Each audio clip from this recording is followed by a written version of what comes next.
and they stay there, and they say yeah. Welcome back to the New England Golf Radio Show. I am JJ Truman. We got Chris Arcan behind the board picking out songs specifically for Nick MacDonald, the New Hampshire stroke play winner. Came in second in the New Hampshire Open. Came in second in the New Hampshire State Am. Nick, thanks for joining us. What's going on this morning, my man? Not much this morning, guys. How are you? We are doing well, just rolling through the show. Had a great first segment, talked about Scott Stallings and his win last week. Now, you came in second in the New Hampshire Am. You came in second in the New Hampshire Open. Talk about your mindset coming into this stroke play event at Green Meadow in Hudson. It was the same as it had been. I was just going to try and play as solid as I could and get the ball in the hole. Yeah, and you looked ultra confident on the first day. I had a chance to follow you a little bit. Now, had you played the course before? Were you familiar with the Green Meadow Jungle course, which is actually a great course? I love being out there. I played it a few times, would like to play it more. It's kind of, I think as John Jelly said, a little bit of a hidden gem in New Hampshire. Kind of a nice layout, a little bit open. You can hit driver around there. Had you played that course before? Yeah, I mean, the tournament's been there since, I think, 07. So, I mean, four rounds every year until this year. Yeah, so you had a chance. You had some experience on the course. You felt comfortable. Yeah. Now, I had a chance, as I said, to follow you on Tuesday. You played with Ryan Friel and Dylan Evans. Now, you guys just seem to be having a blast, having fun, playing some golf out there. Talk about that pairing. Do you know those guys well? You guys seem to be just having a lot of fun and just playing golf. I know Dylan very well. I'd never played with Ryan before, but we had a blast out there. It was a lot of fun. Yeah, and those guys played well that day as well. Now, you shot a 70, and as I said, I had a chance to follow you around. You seemed to be on your game, and I talked to you before, I think the 11th hole, you said to me, yeah, nothing special, and you had that look in your eye like, yeah, nothing special yet. Talk about the end of that round. You ended up playing pretty well on the back nine there. Yeah, I made birdied 13. I actually hit it on the green in two shots on 18 and four-putted the first round. Is that the round you're talking about? Yeah, that first round, and that was the time. I didn't want to bring it up. You brought it up, but I didn't dare to talk to you after that round. Nick actually four-putted the 18th green, and everybody was kind of just in shock. It was like, what is going on here, which was crazy. But definitely a credit to you, showing your maturity. You come back the next day and play well. Day three, you shoot a 270. What happened to that round after the four-putt? I know you told me you were really upset after that round. Now, what happened the second day? How did you play? Second day I played just about the same as the first day. I missed a couple. I missed, like, if you count that four-putt I think I missed a three three-footers the first day, and I missed two three-footers the second day. I hit the ball solid those first 2 days and just didn't really putt great. Yeah, and that's obviously the key for you. You at least what I've seen of your game, you certainly hit it solid off the tee. You're usually solid with your irons. Just whether you can get those putts to drop or not, that's one of the things that's obviously big for you. And actually, anybody that plays golf, when you get to that level, obviously the putter is a huge thing. Now, talk about the par fives on that course, 2 on each side there. Did you go into the tournament saying, you know what, I'm really going to attack these? These are opportunities for me to make eagle. Yeah, the par fives of that course is my length. I can reach all of them. Like, I was reaching 2 all week with a 6-iron. I was reaching 9 with a 4-iron, 5-iron, 6-iron, something like that. 13 was the only kind of long one where I was hitting a hybrid in. But all the other ones I'm hitting, like, long irons into. Right, so yes. They're very accessible for me. Yeah, so an opportunity for you to make eagle, which is great. And I saw you that first day on 13. Now, I don't know what happened on your second shot. It looked like you had a terrible lie. You sort of hit one out of there low, like towards the hazard. And then I don't know what you hit into that green, but you hit it, whatever you hit it to about an inch. It looked like it was about to go in. Talk about that shot. Yeah. I hit it left off the tee in the trees, and all I could do was punch out to about $160. And I had an 8-iron in. I had a good 8-iron, and it landed about a foot from the hole and ended up about a couple inches from the cup. Nothing like a little tap-in birdie. Certainly, beautiful. certainly a great golf shot. And as I said, Nick MacDonald on the line, the New Hampshire Stroke Play winner. If you have an opportunity to go watch these guys play, you certainly need to do that. They're a lot of fun to watch play. Really, really good golfers. Exciting stuff to see them out there. Now, the final round, you seem to be really focused and ready to finish the tournament. You shot a 65 in the morning. What was your mindset after the 65 going into the final round?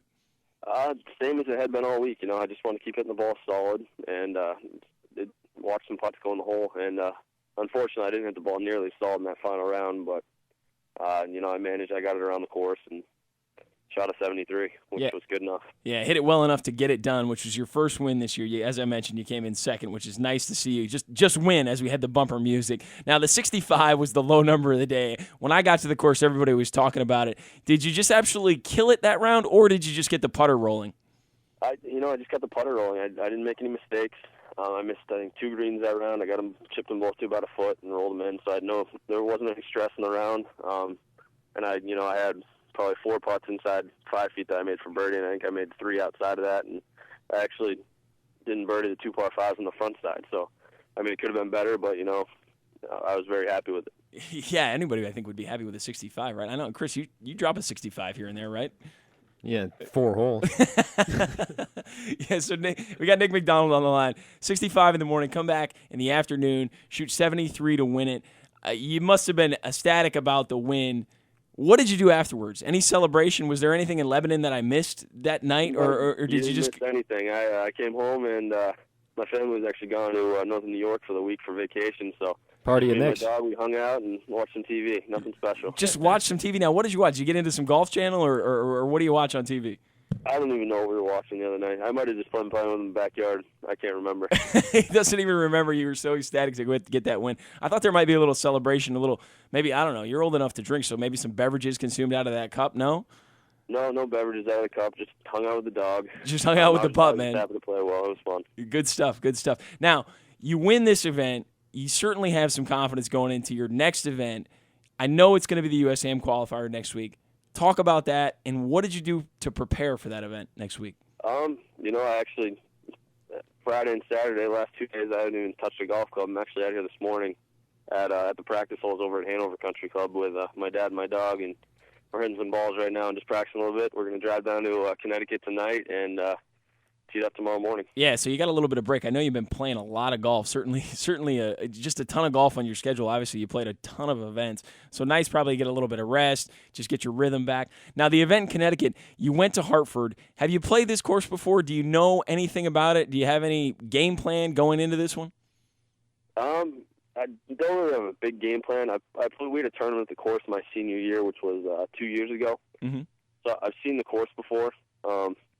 I remember most of it, but I'll probably get a yardage book, and it won't be much different. I'll play at the same clubs right off the tees.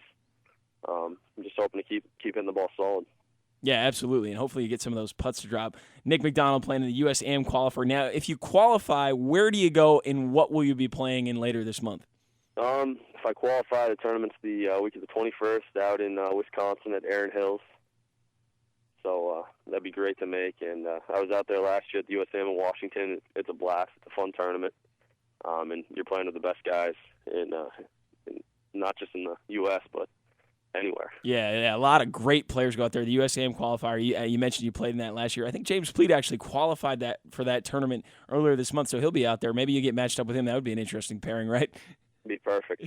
You and James teeing it up in Wisconsin. It's in Wisconsin, you said? Yeah, Wisconsin. Yeah, 2 New Hampshire guys teeing it up in Wisconsin. You guys could have just stayed home and played anywhere, played Nashua Country Club if you had to. I got Nick MacDonald on the line, the New Hampshire Stroke Play winner. Now, he's going to try to qualify for this USAM next week. Now, you went to Hartford. You have a degree in economics and finance. You got any stock tips for us? Because the market seems to be absolutely tanking. I think it went down 500 points on Thursday. What do you got for me there? I don't have any stock tips for you. You got nothing. Nothing the University of Hartford professors offered. He's got stock tips, but not for you. Yeah. See, I think you're just keeping it to yourself, man. You got nothing for me. I've been out of school too long. I haven't paid attention really since I got out of school. We got Nick MacDonald on the line, the New Hampshire Stroke Play amateur winner. Not paying attention to the market, surprisingly. Obviously, he's focused on golf. Got a lot of different things going on. I actually got an email from Jim Silly. He wanted to mention to you on the air. Congratulations. He's really excited about your win. And he's really looking forward to playing an alternate shot event with you in the Tri-State match play later this year. What do you think about you and Jim Silly on a team together playing alternate shot? Oh, it'd be a blast. The Tri-State tournament's fun anyways. It's Maine against Vermont against New Hampshire, and the first day we pair up in twos, and you go out and you play alternate shot against the other 2 states. So you have 2 matches going on inside your group, and the second day is just individual matches, and one state takes home the trophy, and it's a blast. Yeah, that'll be a lot of fun. You get a chance to represent New Hampshire, you and Jim. Now, are you going to tell Jim to hit 3-wood off the tee all the time, or are you going to let him just rip away with the driver, or is he's going to give you some specific yardages he wants you to lay up to, or what?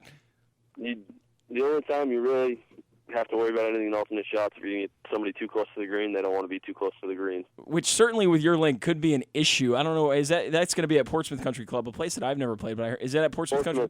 Portsmouth's pretty long, so you never really have to worry about getting too close to the green. So I imagine you'll be ripping driver all over that place. Oh, yeah. Absolutely. Nick MacDonald on the line, as I said, New Hampshire Stroke Play amateur winner. Came in second at the NH Open. Came in second at the New Hampshire Am at Nashville Country Club. Lost to Jim Stilley. Those two might be teaming up alternate shot, which that'll be a blast. I'd love to have you guys on again before that happens, just to get a little preview of that tournament. Would be phenomenal. Going next week to Connecticut. Now, are you going to stay down there? Or are you going to play a practice round before you play this amateur qualifier?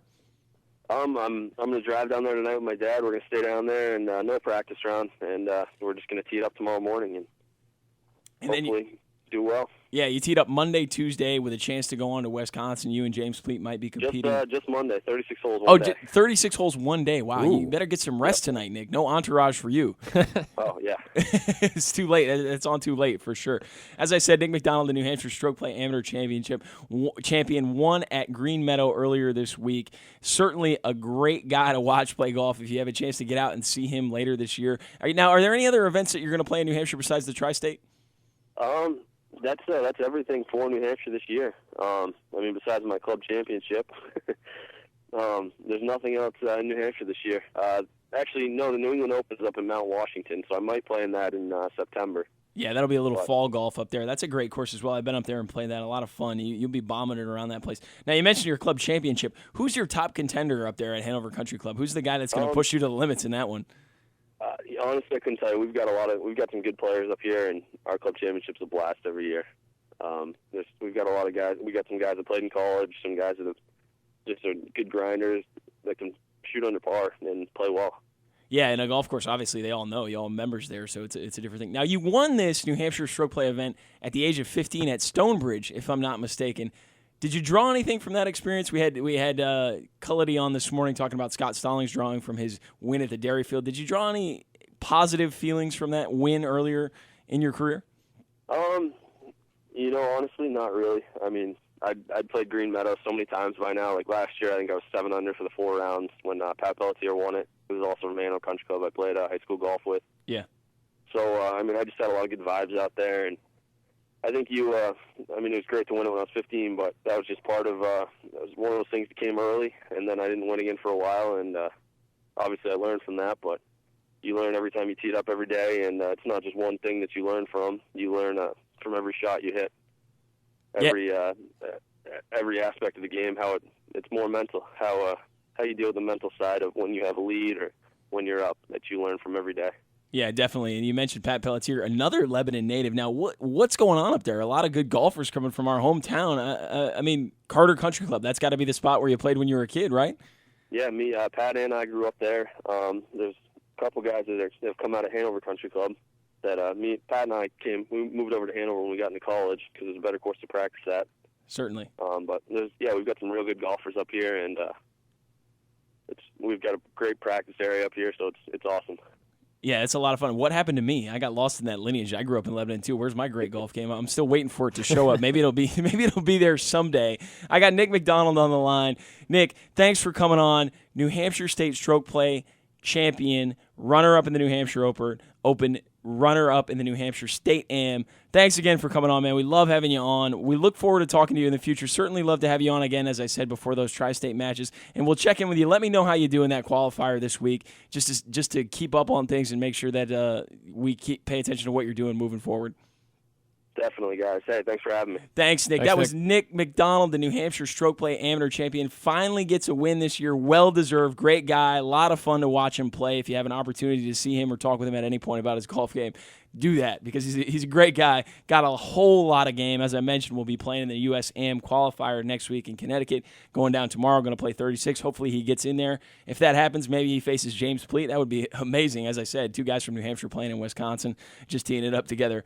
We got to take a break. When we come back, we're going to break down the Bridgestone Invitational at Firestone. Of course, you know that Tiger's back. We've been following it. We're going to talk about that, talk about his round. Crazy enough, Adam Scott's leading the tournament. Who's his caddy? You know who his caddy is, Chris? Stevie Williams, Tiger's old caddy. So we'll talk about all that thing. A lot of people saying that, his caddy has a big impact on his game. And you know what? Nick doesn't have a caddy, so maybe he's taking applications for caddies right now. I don't know if he's still on the line, but we'll have to talk to him about that in the future, see if he's taking some applications for that. We'll talk about all that good stuff, Firestone, when we come back right here on WGAM. You ever want to rap or anything? Just talk or just, get weird with somebody. Buddies for life. To lock us